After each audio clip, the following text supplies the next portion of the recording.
안녕하세요. 저는 현재 30대 중반이 된 평범한 여성입니다. 늘 무난하고 무던할 것 같은 제 인생에서 파혼을 하게 될 줄은 몰랐는데, 제게 최근에 일어난 일에 대해 이야기를 할까 해요. 남자친구와는 친구로 2년, 연인으로는 3년이나 함께했고, 결혼에 대한 확신은 없었지만 오래 만나왔기에 자연스럽게 결혼을 떠올리긴 했습니다. 크게 말다툼 한 번 없기도 했고, 서로 생각이 잘 맞는다는 이유도 있었고요.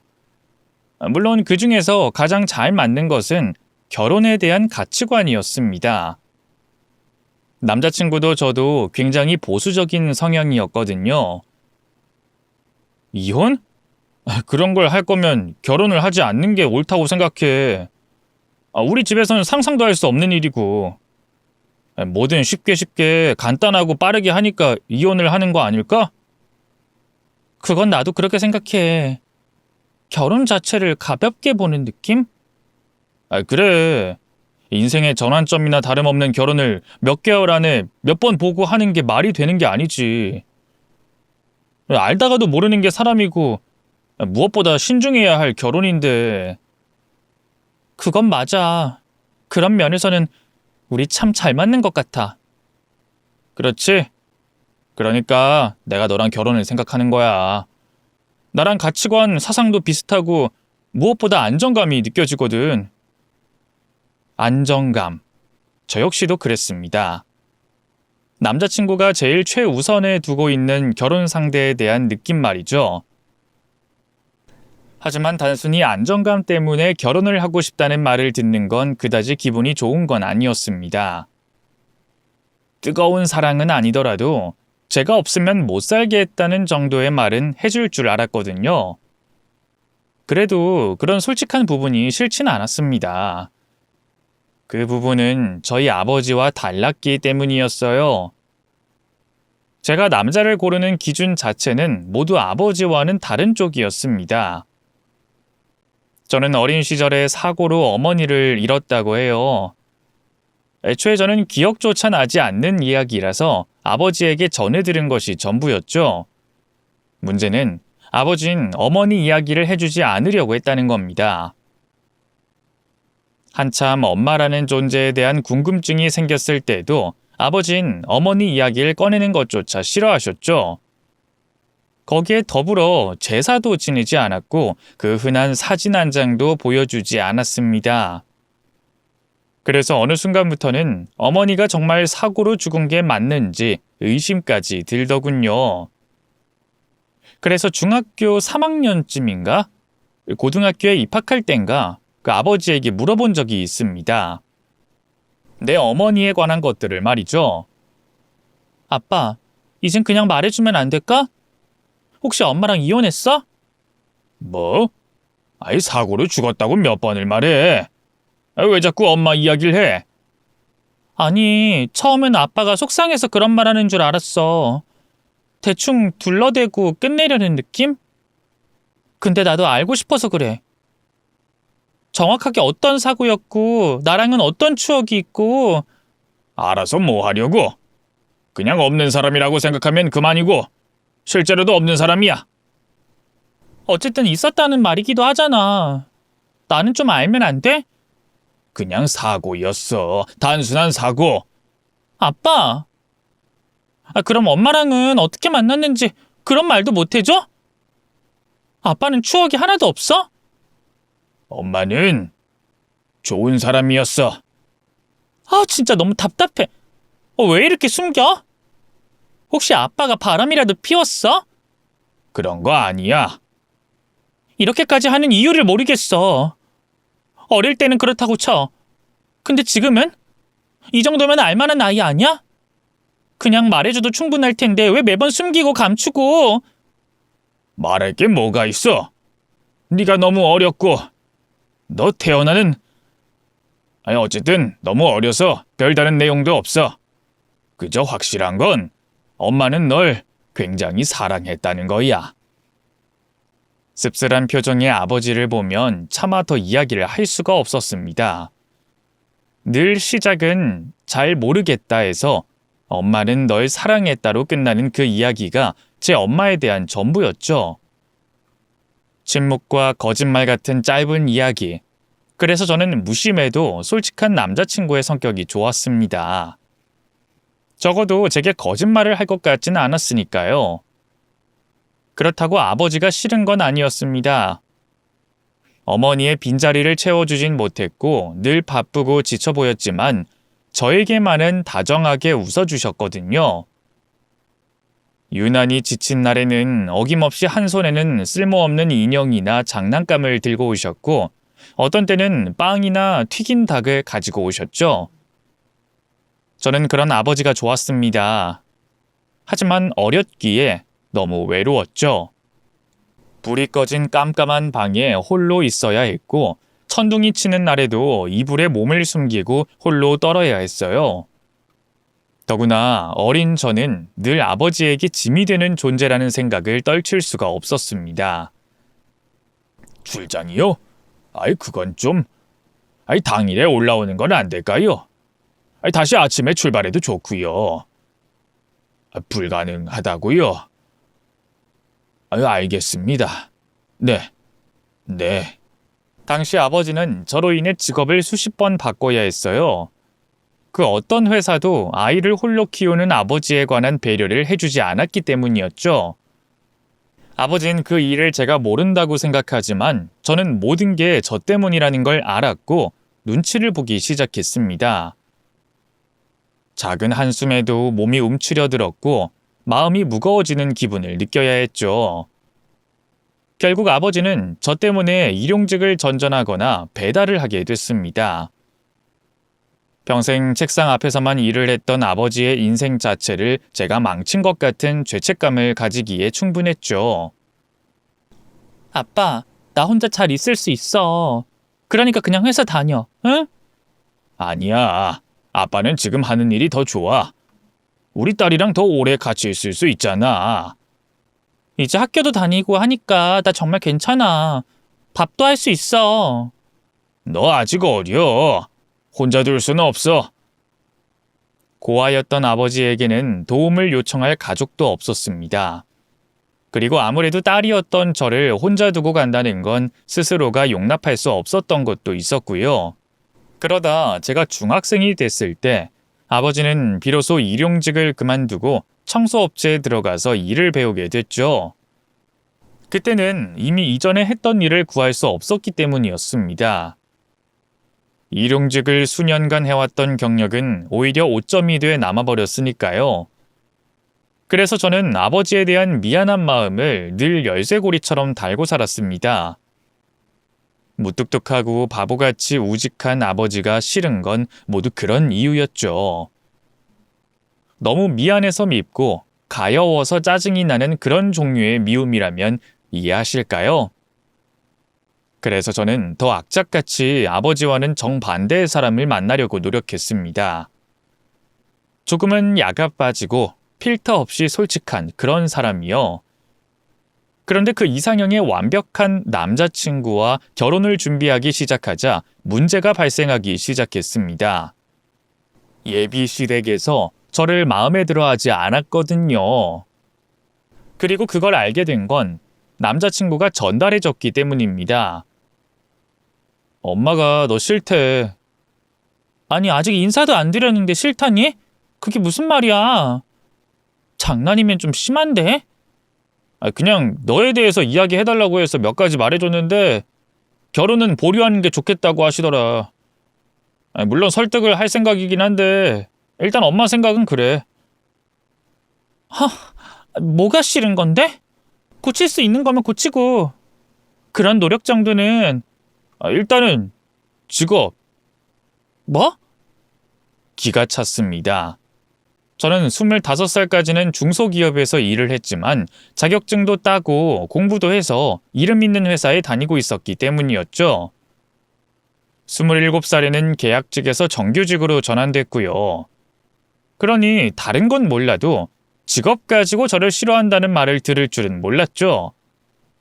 그런데도 남자친구는 표정 하나 바뀌지 않고 신나게 말했습니다. 자기도 알잖아. 우리 집이 대대로 공무원 집안인 거. 우리 아빠, 엄마, 할아버지, 여동생, 그리고 나까지 모두 공무원. 그래서 직업 듣더니 일단 실망스럽다고 하시더라고. 내가 자기보다 연봉 더 높은 건 아셔? 그래도 노후를 생각하면 안정적인 공무원이 훨씬 좋으니까. 솔직히 자기 다니는 회사는 경쟁도 심하고 언제 밀려날지 모르는 곳이기도 하고 그렇잖아. 아니, 내가 능력이 되니까 정규직도 된 거지. 공무원이라니. 이건 바꿀 수가 없는 문제잖아. 왜 못 바꿔? 공무원 시험 치면 되는 거지. 지금도 늦진 않았어. 물론 머리가 그만큼 돌아가는 건 힘들지 몰라도 미래를 보면 자기한테도 손해는 아닐걸? 미치고 팔짝 뛴다는 느낌을 처음 받았죠. 남자친구는 거기에 더해서 공무원이 제 직업보다 훨씬 좋다는 식으로 저를 설득까지 했습니다. 친구였을 때부터 만나오면서 늘 제가 돈을 더 많이 썼고 연인이 된 뒤에도 마찬가지였다는 걸 완전 잊은 것 같더군요. 공무원 핏줄을 타고났다는 둥, 우수한 유전자를 자식에게 물려줄 거라는 둥 어이없는 소리가 계속됐죠. 덕분에 한 번도 싸운 적 없는 저희 커플은 처음으로 대판하게 됐습니다. 결론은 제대로 나지 않았지만 저는 강력하게 반발했고 남자친구는 결국 공무원 만드는 걸 포기했죠. 하지만 예비 시어머니가 저를 싫어하는 이유는 더 있었습니다. 아무래도 옛날 분들이라서 그래. 홀어머니도 걱정을 하는데 홀아버지 밑에서 자란 게 영 마음에 걸리시나 봐. 요리나 청소를 배우기는 한 건지 뭐 그런 말을 하더라고. 그건 자기가 더 잘 알지 않아? 물론 알지. 우리 엄마보다 요리도 잘하는 거. 근데 진짜 이 부분은 설득이 되지 않아. 자주 만나는 게 중요할 것 같기도 하고. 그래. 이런 식으로 전달받으면 싸움만 되는 것 같네. 차라리 인사를 드리자. 어느 순간에는 결혼이고 뭐고 다 엎어버리고 싶기도 했어요. 아무리 솔직하다지만 걸러내지 않은 말들을 다 전달하는 남자친구에게 정이 떨어졌죠. 거기다가 설명은 어찌나 잘하는지 시어머니의 표정이며 시누이의 표정, 시아버지의 말투까지도 생생하게 전달받았거든요. 미간이 좁혀졌다거나 혀를 찼다거나 하는 내용도 싹 다 말해줬죠. 그래도 함께한 세월도 있고 결혼 준비하면 싸움이 일어난다는 말은 많이 들어왔기에 넘어갔습니다. 각자 오해가 있고 그걸 이야기로 잘 풀면 풀릴 거다라는 생각이 컸고요. 하지만 제 생각은 짧았습니다. 예비 시어머니 생신을 핑계로 선물과 꽃을 사서 함께 갔었던 날이었죠. 참하고 예쁜 아가씨였네. 내가 그간 오해를 좀 했었어. 감사합니다. 역시 이야기로 들은 거랑 실제로 만나는 건 달라요. 사진보다 실물이 더 예쁘네. 어머님도 고우세요. 어머님. 내가 그런 말을 들어볼 때가 다 됐네. 근데 아가씨도 알죠? 우리 집이 대대로 공무원 집안인 거. 네, 알죠. 그래서 말인데 아가씨도 공무원 준비해보는 건 어때? 들어보니까 대학도 나쁘지 않은 곳에서 나왔고 하는 일도 아무나 할 수 있는 건 아니던데. 그러면 공무원 시험 그 정도는 어렵지 않잖아요. 그러니 지금이라도 준비하면 1년 안엔 가능할 거야. 지금 다니는 회사 복지도 또 연봉도 너무 아깝기도 하고요. 아무래도 안 된다는 말은 좀 그렇다. 해보지도 않고 싫다고 자르는 것 같아서. 네? 사람은 공감대가 형성이 돼야지. 혼자만 툭 튀어나와 있으면 섞이지를 못해. 우릴 봐요. 연금 따박따박 받으면서 이렇게 편안한 노후 보내는데. 난 우리 아들 내외도 그랬으면 좋겠어요. 물론 우리 딸도 지금 7급 공무원이랑 교제 중이고. 저는 그 자리에서 제대로 거절도 못하고 어정쩡한 대화를 나누다가 빠져나왔습니다. 어떻게든 설득을 하겠다는 남자친구는 모르는 척하고 있었고요. 저는 밖으로 나와서 화를 냈지만 남자친구는 제게 두 손을 모아 빌며 사정을 하기 시작했습니다. 나 자기랑 진짜 결혼하고 싶어서 그래. 그냥 결혼하기 전까지만 하는 신용이라도 해주면 안 될까? 결혼 후엔 뭐 어쩌겠어. 그게 말이 되는 소리야? 거짓말 하라는 거야? 아니지. 시험은 쳐야지. 뭐? 시험은 보고 진짜로 합격하면 한 번은 생각해 볼 수 있는 거잖아. 어머니 아버지 그렇게 소원이라고 하는데. 무엇보다 다른 건 다 한 발 물러나 주셨잖아. 고지식하고 가부장적인 우리 부모님이 홀아버지, 집안 형편까지도 아무것도 묻지도 않았고. 공무원 준비해보는 게 뭐 어때서 그래, 그게 말이나 되는 소리냐고. 설령 된다고 해도 문제야. 지금 내가 하는 일은 내가 전공을 해왔고 오랫동안 해왔던 일이지만 공무원은 결이 다르잖아. 내 전공 시간까지 쓰면서 내가 지금 하는 일을 포기해야 하는 게 쉬워 보여? 그건 모르는 일이지. 좋아하는 일이 직업이 되면 질리는 거 알잖아. 혹시 알아? 공무원이 천직일지? 그리고 너도 한 발은 물러나야 되는 거 아니야? 우리 집 생각보다 깐깐해. 그럼에도 불구하고 널 좋아하신다고. 네 직업만 빼면. 남들은 들어가고 싶어하는 좋은 회사야. 알지, 아는데. 날 위한 거라고 생각해주면 안 될까? 무려 한 달 동안 남자친구는 끈질기게 저를 설득하더군요. 그래서 결국 저도 준비라는 걸 해보겠다고, 노력하겠다고 했습니다. 그때 제 나이가 33살이었으니 한편으로는 나쁘지 않다는 결론을 내린 것도 있었죠. 혹시 모를 퇴직에 대비해서 공부를 해본다는 생각, 그런 가벼운 느낌으로 접근했어요. 하지만 남자친구는 본격적이었습니다. 각종 교재에 온라인으로 들을 수 있는 학원까지 알아봤죠. 거기다가 저희 만나는 시간까지 줄이고 제 공부 시간을 체크하기 시작했습니다. 제 일에 팔걷고 나서준 것 같아서 처음엔 고마웠지만 갈수록 선을 넘는 행동을 하더군요. 이를테면 제가 야근을 해서 강의를 못 들은 날은 난리가 났습니다. 잠이 중요해? 당장 시험이 3개월 뒤인데? 이런 식으로 하면 과락이야, 과락! 프로젝트가 있다고 했잖아. 그것 때문에 나 요즘엔 밤 11시, 늦으면 1시에도 들어와. 그런데 거기에 강의까지 들으라니 나중에 들으면 되잖아. 나중? 그런 게 어딨어? 공시를 우습게 보는 거야? 이거 시험 100일 전에만 하는 심화 강의란 말이야. 빠지면 너만 손해보는 거라고. 여기서 중요한 기출문제랑 변형문제도 찝어주고 외운 거 복습도 시켜주는데 이걸 안 듣는다고? 잠도 제대로 못 자고 있는데 진짜 이렇게까지 해야 해? 우리 집에서 기대를 얼마나 많이 하는 줄 알아? 합격은 둘째치고 과락은 면해야 체면이 살 거 아니야. 큰 소리 떵떵 쳐놓고 이런 식으로 직장 뒤에 숨는 건 경우가 아니지. 내가 언제 큰 소리를 쳤어? 그냥 노력하겠다고 했지. 그리고 직장 뒤에 숨는 게 아니라 직장에 일이 있는 걸 어쩌라는 거야. 이럴 거면 차라리 그만두고 공시에 집중하는 건 어때? 그래, 그만두자. 진짜? 그래, 진작에 그랬으면 좋았잖아. 우리 그만하자고. 결혼 안 하는 게 맞는 것 같아. 실제로 그때 저는 약간 잠에 취해 있는 상태였습니다.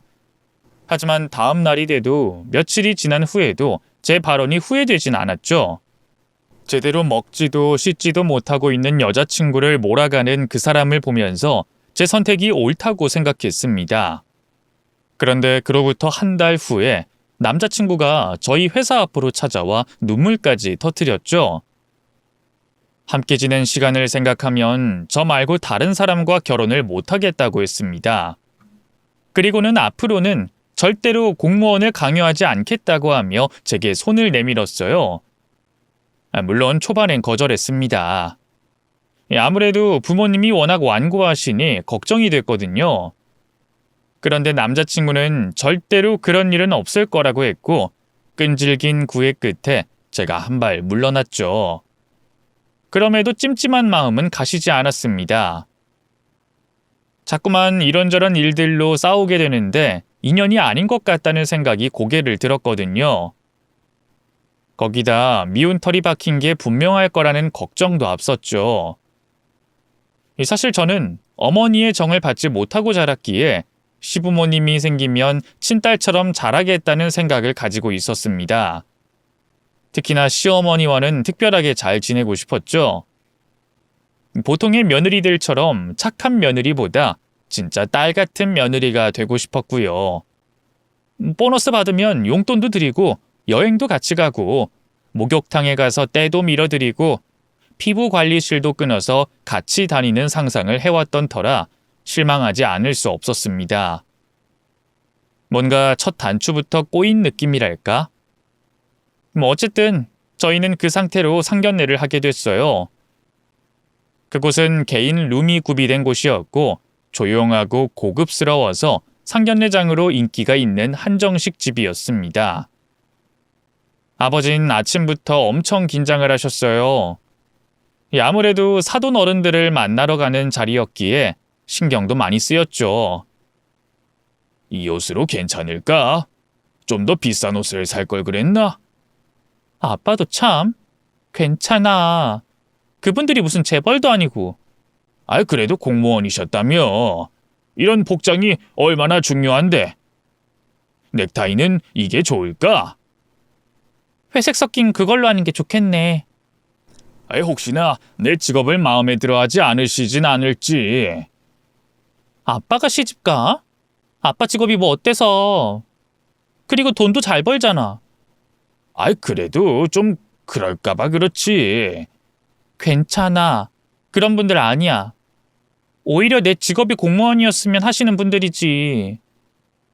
그래? 그건 그럴 수도 있다.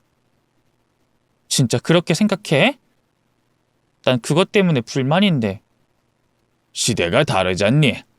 그걸 설득시킬 수는 없어.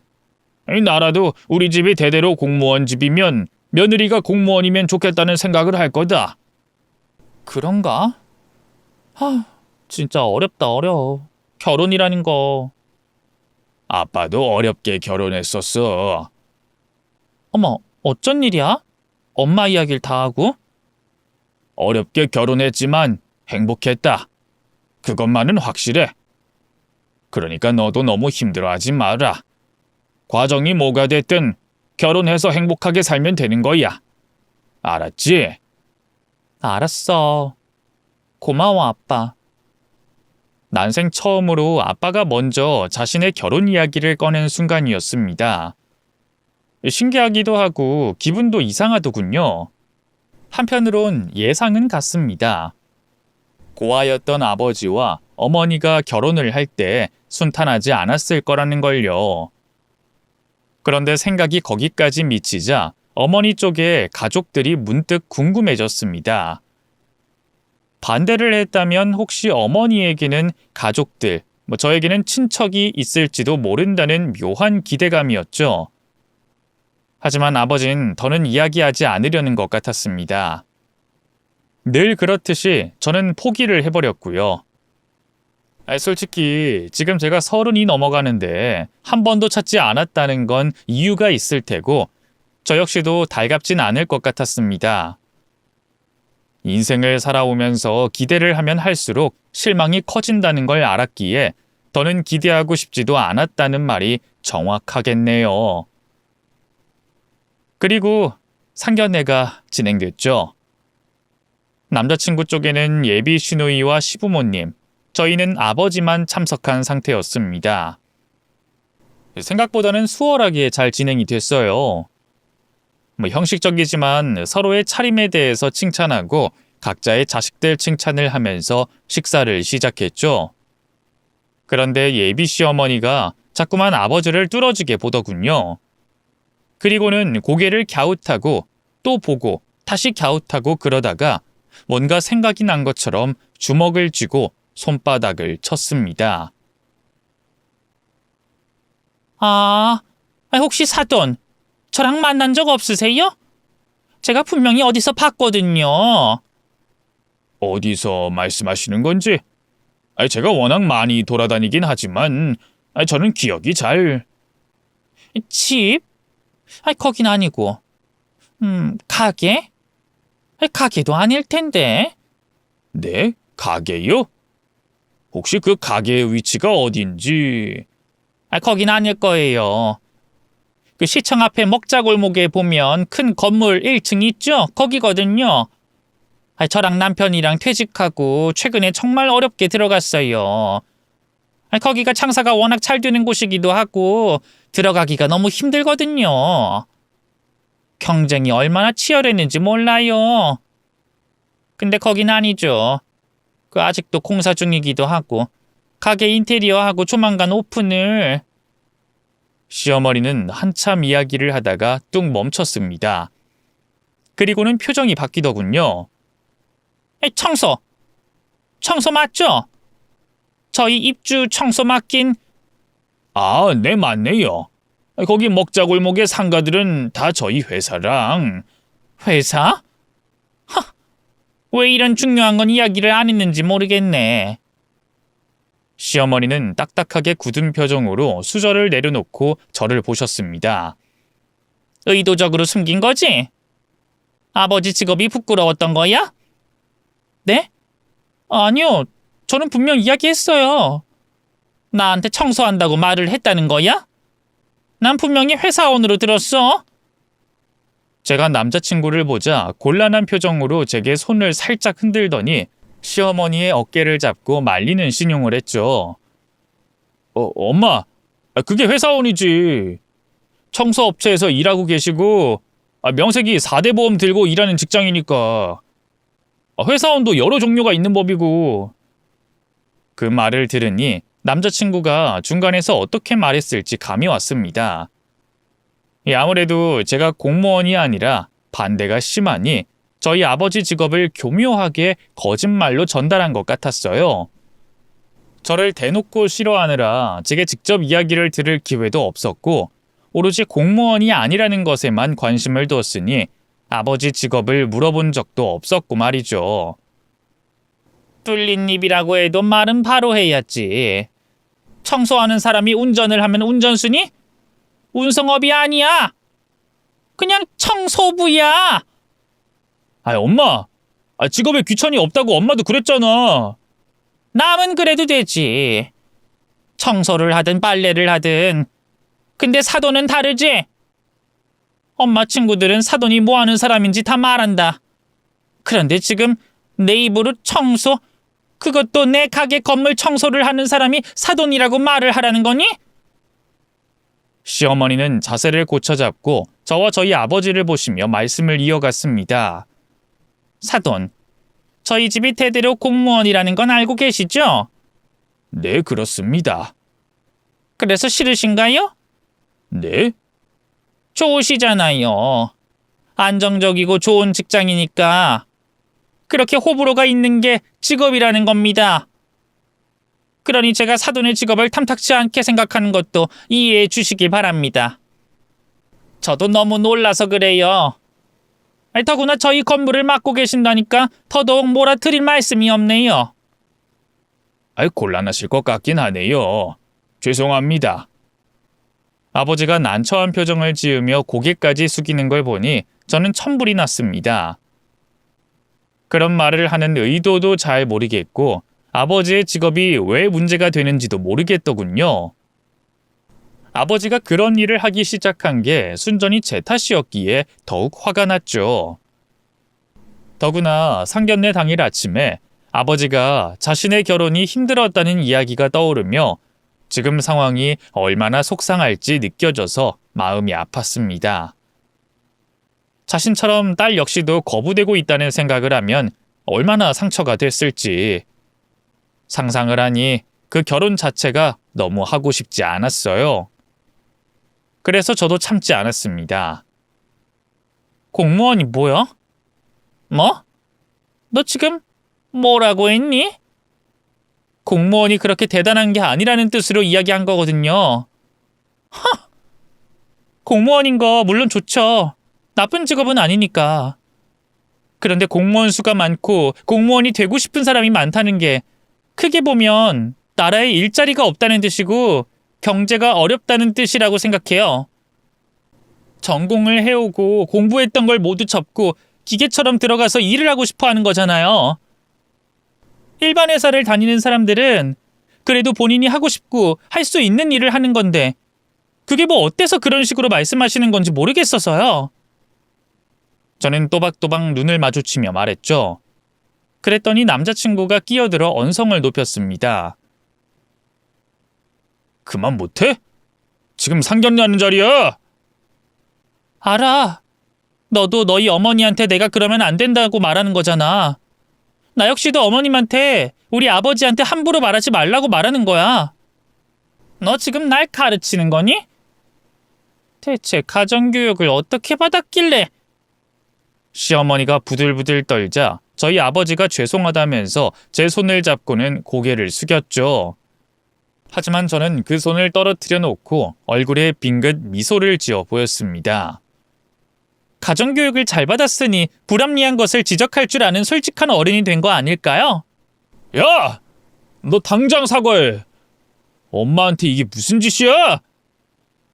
곁에 있던 시누이는 저를 째려보기 시작했고 말씀이 없던 시아버지도 에이 하면서 반은 돌아앉더군요. 제가 그저 한쪽 입꼬리만 올리고 있자 시누이가 나서서 따졌습니다. 솔직히 언니, 우리 엄마 말이 틀린 거 있어요? 청소하는 게 자랑은 아닌데 더럽고 지저분하고 아무리 씻어도 청소부 냄새 나는 건 사실이고요. 공무원도 자랑은 아니죠. 그리고 아가씨는 공무원 시험만 8년을 준비했다면서요? 그 8년이란 시간을 허공에 날리고 최근에 겨우 붙은 건 자랑인가요? 전공은 미술이라고 하던데 거기에 날린 학비며 학원비는 아깝지 않으신가 봐요. 이봐요. 정중하게 말했더니 진짜 어이가 없네? 도덕 시간에는 조셨나 보다. 청소가 자랑이 아니라는 말을 내뱉는 건 정중이 아니죠. 공무원은 인성검사를 안 받나 봐요. 인성이 쓰레기네. 치워야 하나? 아버지는 계속 저를 만류하듯 어깨를 잡았고 남자친구는 계속 제게 하지 말라고 했지만 저는 멈추지 않았습니다. 그러자 시어머니가 이를 부득 깔고는 결혼은 없던 걸로 하자고 했죠. 파혼? 네, 좋아요. 저 역시도 바라는 바입니다. 잘 됐네요. 자기야, 미쳤어? 얼른 사과드려. 싫은데? 사과는 잘못한 사람이 하는 거야. 아가씨 후회할 거야. 이렇게 좋은 혼처에 좋은 시댁 만날 수 있을 거라고 생각해. 제가 결혼이 인생의 목표가 아니라서요. 저 혼자서도 잘 나가고 심지어 제가 그쪽 아드님보다 연봉이 2배 이상은 높은 건 아시죠? 공무원 된 지 겨우 3년 된 그 사람이랑 제 차이가 그 정도라는 거거든요. 그러니 안정적인 노후? 그건 제가 알아서 대비할 수 있고요. 제가 좋아하는 일하면서 돈 벌 수 있는 일이 흔한 줄 아세요? 이 싸가지 없는 것 봐. 어쩌면 어른한테 말을 따박따박하고 눈을 그렇게 뜨고 가정이 엉망이니 딸을 저딴 식으로 키우지. 에이, 우리 아버지 그런 말 들을 뿐 아니거든요. 혼자서 열심히 저 키워주셨고 엄마 빈자리 잘 채워주셨고요. 무엇보다 상대방 직업으로 사람 가리고 무시하는 분도 아니시고요. 그거야 지 직업이 그런 수준이니까 가릴 처지가 안 되는 거지. 그리고 아가씨, 지금 실수하는 거야. 네 그 자랑스러운 아버지가 우리 가게 청소한다고? 그 말이 무슨 뜻인지 몰라? 당장 거래 끊어버릴 거야. 그리고 주변 다른 상인들한테도 거래 끊어버리라고 할 거고. 이봐요. 봤다. 이게 너희 집 구성이랑 우리 집이랑 수준 차이라는 거야. 내가 버린 껌이나 떼고 네가 뱉은 침이나 닦는 게 네 자랑스러운 아버지가 하는 일이라는 거고. 근데 내가 그 일도 빼앗으면 어쩔래? 네가 그렇게 자랑하는 연봉으로 백수 아버지도 모시고 살아야겠네. 그치? 순간 아차 싶었습니다. 설마 아버지의 일까지 못하게 막으려고 할지 예상하진 못했거든요. 그래서 저는 입을 다물었고 일에 관한 것은 건드리지 말라고 사과를 했죠. 하지만 사과를 했다는 그 자체가 우위에 섰다는 뜻으로 받아들였는지 막말은 더 심해지기 시작했습니다. 이제야 좀 감이 오나 봐. 아까는 그렇게 당당하더니만 어쨌든 내 마음은 변하지 않을 거고 건물에서 얼굴 계속 보면 좋은 소리 나오지 않을 거니까. 또 수준 차이 나는데 까불면 어떻게 되는지 직접 교육시킬 수 있는 기회 아니겠어? 그렇게까지 할 필요는 없잖아요. 제가 잘못한 거고 아버진 그냥 가만히 계셨고요. 뺨이라도 때렸어야지. 딸 교육 제대로 못 시켜서 어른한테 함부로 하는 걸 보고도 가만히 있는 게 못 배운 티를 내는 거야. 이러니 아가씨 엄마가 오래 못 살고 죽은 거 아닐까? 그 말이 나오자 아버지는 식탁을 주먹으로 쾅 치셨습니다. 순간 정적이 일었고 아버지는 입술을 깨물고는 분노에 찬 목소리로 말했죠. 참자 하니까 지금 당신 내 딸한테 그런 식으로 말을 해? 어머, 저 부녀가 똑같네. 저 눈빛 봐. 이러니까 내가 수준 차이 나는 집이랑 사돈 맺기 싫다고 한 거야. 아들, 너 때문에 이게 무슨 일이야? 수준? 그깟 공무원으로 수준? 지금 그깟이라고 했어요? 청소부 주제? 나 청소부 맞아. 그리고 당신이 뱉은 침이나 닦는 사람도 맞고.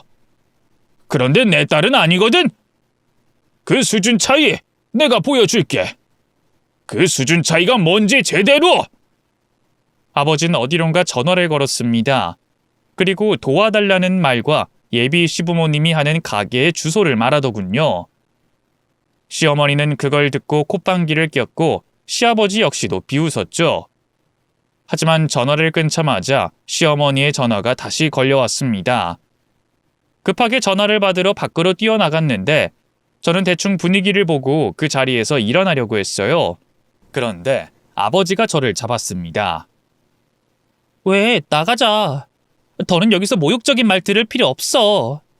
아니, 할머니랑 할아버지 뵙고 가. 뭐? 아빠, 지금 뭐라고 했어? 할머니, 할아버지 여기 오실 거야. 그러니까 보고 인사하고 가. 아니, 그게 무슨... 그 말과 동시에 전화를 받았던 시어머니가 사색이 된 상태로 들어왔죠. 그리고는 언성을 높이며 저희 아버지에게 따지기 시작했습니다. 진짜 당신이야? 당신이 우리를 쫓아낸 거야? 우리 건물주를 어떻게 알고? 엄마, 그게 무슨 말이야? 건물주라니. 지금 연락 왔어. 아직 계약 전이니까 건물에서 나가달라고. 무슨 소리야? 리모델링하고 있잖아. 계약 전이라니. 그게 대출이 아직 나오지 않아서 좀 뒤로 미뤄달라고 했어. 우리 퇴직금으로 거기 힘들어. 네 결혼 자금도 생각해야 하고. 그래서 좀 뒤로 미뤄달라고 사정을 했고 일단 리모델링만 먼저 들어갔는데 그 비용 전부 돌려줄 테니 나가라고 하신다. 시어머니는 우리가 그 앞에 앉아있다는 사실도 잊은 것처럼 발을 동동 굴렸습니다. 그러다가 저희 아버지에게 눈을 치켜뜨고 화를 내기 시작했죠. 당신 고소할 거야. 무슨 이상한 말 했지? 무고죄야, 무고죄. 알아? 그 인간이랑 청소하면서 알고 지낸 모양인데 이런 식으로 계약 파기하는 거 불법이야, 불법. 도장도 안 찍은 계약이고 계약서 작성은 미룬 건 당신 내고 그리고 그냥 아는 사람 아니고. 됐습니까? 그럼 그 건물주를 어떻게 구워 삶았기에 설마 무슨 꼬투리라도 잡았어? 아이고, 집안이 얼마나 개판이면 이런 식으로 일을 처리해? 미쳤구나. 단단히 미쳤어. 내가 경찰서에 다 말할 거야. 당신들이 개인적인 감정으로 내 계약 막았다는 거 증빙해서 고소할 거야. 저는 어이가 없어서 픽 웃었습니다. 어머님, 아니, 아줌마가 저희 아버지 자르시겠다고 한 건 사적인 감정이 아니라 공적인 거였나요? 진짜 어이가 없네요. 야! 내가 예쁘다 예쁘다 했더니 우리 엄마한테 이런 식으로 할 거야? 왜? 어차피 파혼하면 남 아니니? 남한테 내가 왜 잘해야 해? 서비스직에 가까운 공무원들도 이렇게 예의 없고 함부로 말하는데 내가 굳이? 그래, 파혼해. 나도 이젠 못 해먹겠다. 수준 차이 나는 집이랑 인연을 맺는 게 아니었어. 우리 엄마 말이 틀린 게 없네. 아줌마? 진짜 너 그런 애인 줄은 몰랐어. 난 알았어. 그냥 네가 머리가 좀 모자라서 필터도 없이 막말하는 인간인 줄 알았거든? 그래도 솔직하니까 괜찮다 생각하고 넘겼지. 근데 솔직함과 무례함은 다른 것 같네. 넌 무례한 놈이야. 이게 진짜 수준 차이 아닐까? 야! 남자친구는 제 멱살을 잡았고 아버지는 그걸 보고 벌떡 일어났죠. 그런데 바로 그때 방문이 콱 열렸습니다. 그리고 노부부가 숨을 몰아쉬며 돌아가는 상황을 봤죠. 처음엔 방을 잘못 찾았다고 생각했고 뭔가 부끄러워서 고개를 숙였습니다. 남자친구도 잡고 있던 옷깃을 놓았어요. 그런데 그들을 보자 하얗게 질린 건 예비 시부모였습니다. 어머, 건물주님, 여길 어떻게... 적어도 70대 후반으로 보이는 할머니가 성큼성큼 들어와서는 남자친구의 뺨을 휘갈겼죠. 저도 놀라고 남자친구 역시도 눈이 커진 상태로 자신의 뺨을 만졌습니다. 여길 어떻게... 감히 내 손녀 멱살을 잡어? 이 버러지 같은 게... 할머니가 눈을 번뜩이자 시어머니가 일어났죠. 아무리 그래도 이게 무슨 경우 없는... 돈 줄 테니까 찌그러져 있어. 아니면 고소해요. 아들이 뺨 맞았다고. 시간 많이 걸리게 아주 법원을 제 집처럼 드나들게 해줄 테니까. 저는 놀라서 어정쩡하게 서 있는데 아버지가 제 등을 밀어 할아버지 쪽으로 보냈습니다. 제가 천천히 상황을 보고 고개를 짧게 숙여 인사를 했는데 갑자기 할아버지가 눈물을 터뜨렸고 뒤에 있던 할머니가 저를 안아줬죠. 미안하다. 우리가 잘못했어.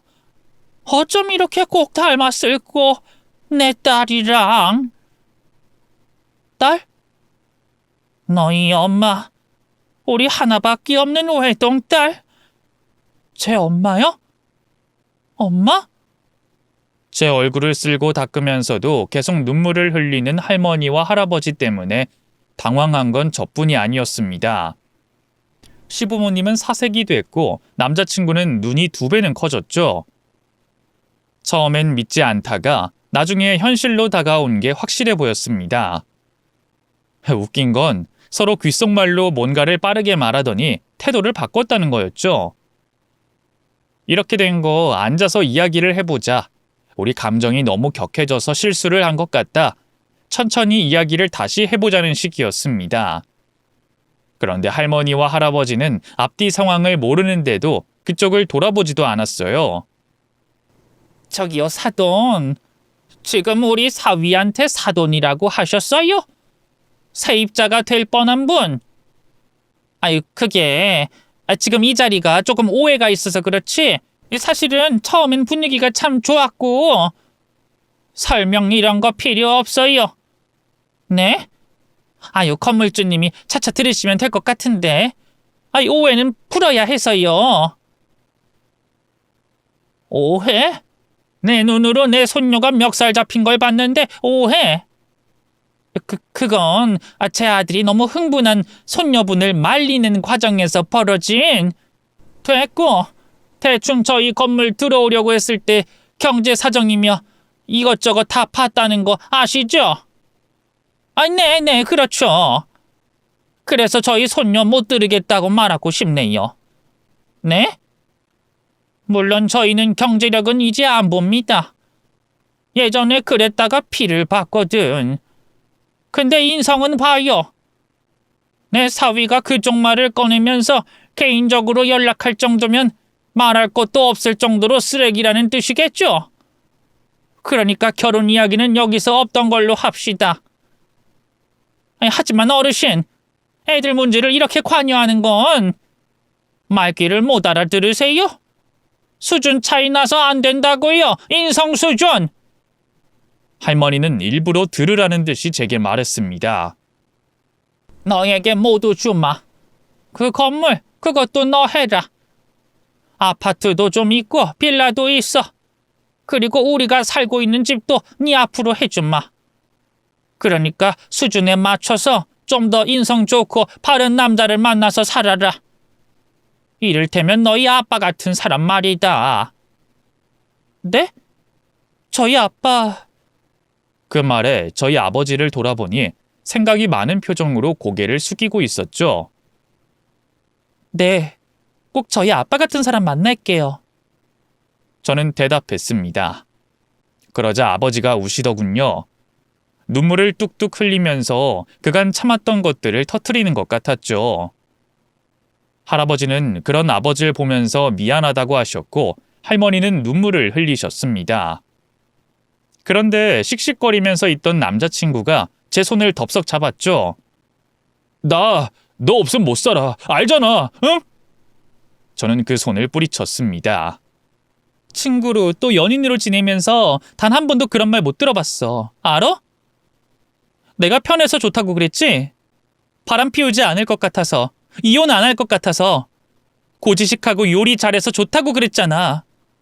아니야. 그건 일부야. 정말 일부였다고. 이제 와서? 그게 정말이었다면 너희 엄마가 나랑 아빠한테 무례할 때 화를 냈어야지.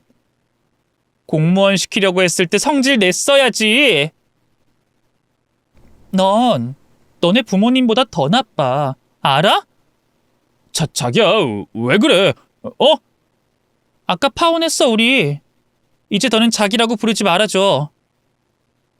남자친구는 저를 붙잡으면서도 눈은 할머니와 할아버지에게 향해 있었습니다. 눈치를 살피고 있는 거였죠.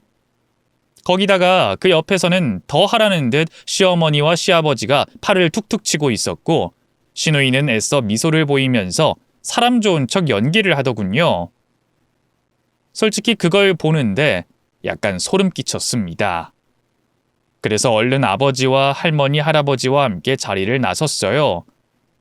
할머니와 할아버지가 타고 온 차에는 기사가 있었는데 그 기사가 열어준 차를 탔죠. 고급스러운 외제차였습니다. 차가 출발했고 슬쩍 눈을 돌려 뒤를 봤더니 남자친구의 식구들이 다 바닥에 앉아서 땅을 치고 있었어요.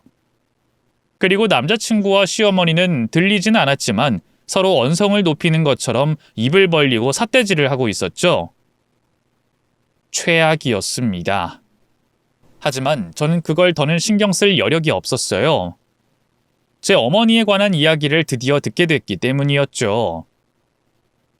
고아였던 아버지를 할머니와 할아버지는 반대했다고 합니다. 그 당시에 할머니와 할아버지는 완고했고 어쩔 수 없이 어머니가 집을 나오게 됐다고 해요. 하지만 이런 이유로 더더욱 사이가 나빠졌고 아버지를 원수처럼 봤다고 합니다. 그러다가 어머니가 저를 가지게 됐는데 암에 걸리게 됐다고 했죠.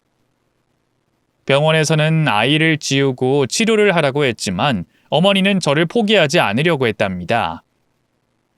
너무 젊은 나이였던 어머니의 암은 생각보다 급격하게 퍼지기 시작했고 제 출산일까지 앞당기며 결국 돌아가시게 된 거였죠.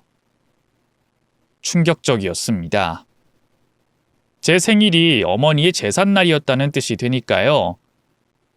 그래서 아버지가 어머니의 제사를 지내지 않았던 거였죠. 그 뒤로 할머니와 할아버지는 손녀인 저마저 미워했다고 합니다. 자신의 소중한 딸을 제가 데려갔다고 생각했으니까요. 왜 말 안 했어? 왜? 아빠도 정말 너무하다. 그냥 말해줬다면. 말하면 더는 네 생일이 기쁘지 않을 것 같았어. 너희 엄마는 네가 뱃속에 있을 때부터 매일이 생일처럼 즐겁길 바랬거든. 그래서 네 태명이 생일이었어. 그런데 거기에 내가 그런 말을 하게 되면 미안하다. 정말 아빠가 너무 미안해. 그때 할머니가 제 손을 잡았습니다. 아니야, 우리 잘못이야. 우리가 그때 너무 미쳤었다. 그냥 생각이 없었어.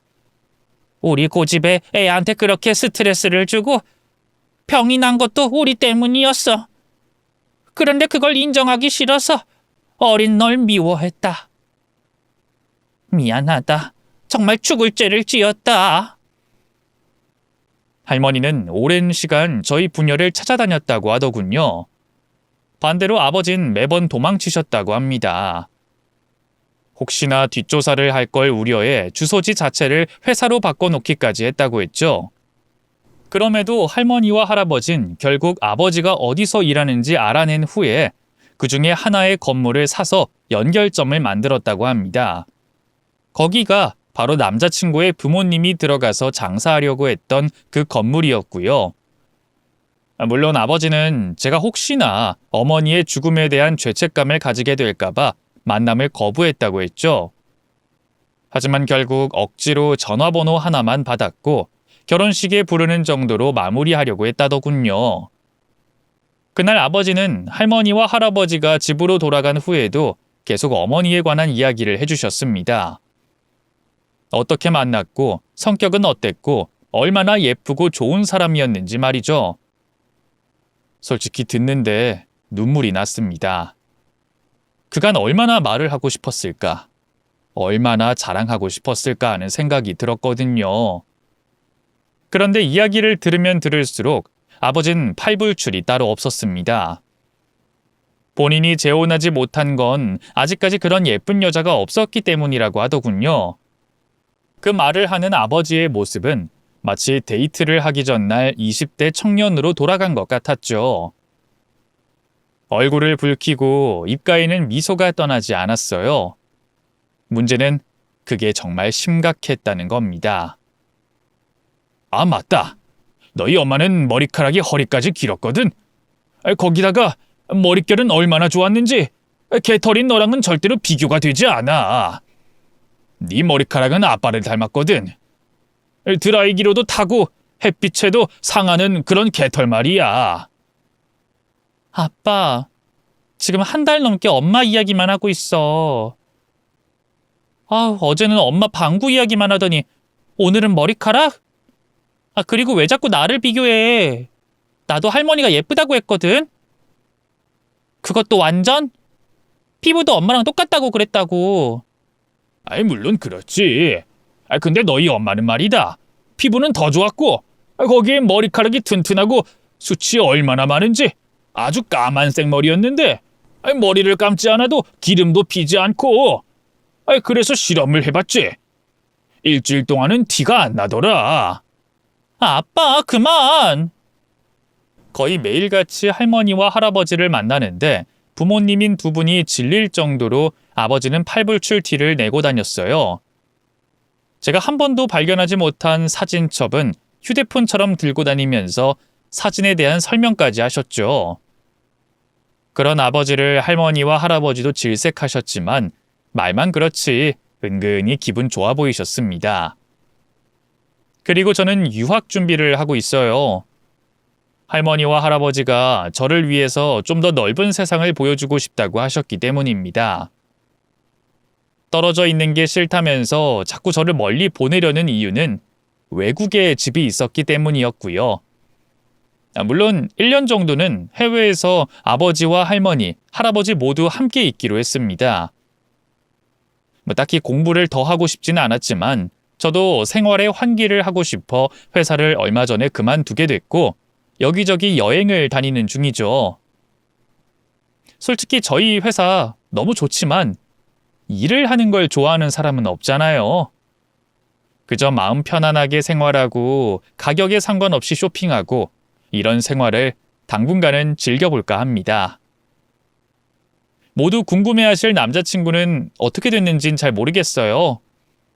여전히 공무원 집안이라는 걸 자랑스러워할지 아니면 저를 놓친 걸 아까워할지 모르지만 분명한 건 저보다 행복하진 않을 거라는 겁니다. 왜냐면 제겐 가족이 생겼고 제게 부족한 건 가족의 수가 아니라 진실과 함께 있는 시간이라는 걸 알았거든요. 물론 돈 많은 건 진짜 툭 까놓고 너무 좋습니다. 속물이라고 생각하실진 몰라도 진짜 편하고 여유롭다는 걸 처음 느꼈거든요. 비록 어딘가 살아계실지도 모른다고 생각했던 어머니의 죽음이 확실시된 것은 안타깝지만 괜찮습니다. 할머니와 할아버지는 저를 통해, 저는 할머니와 할아버지를 통해서 어머니를 보고 있으니까요. 그리고 올해부터는 제 생일과 제사를 동시에 지낼 생각입니다. 살아생전 원하셨던 매일이 생일 같은 기쁜 제삿날로 보내보려고 해요.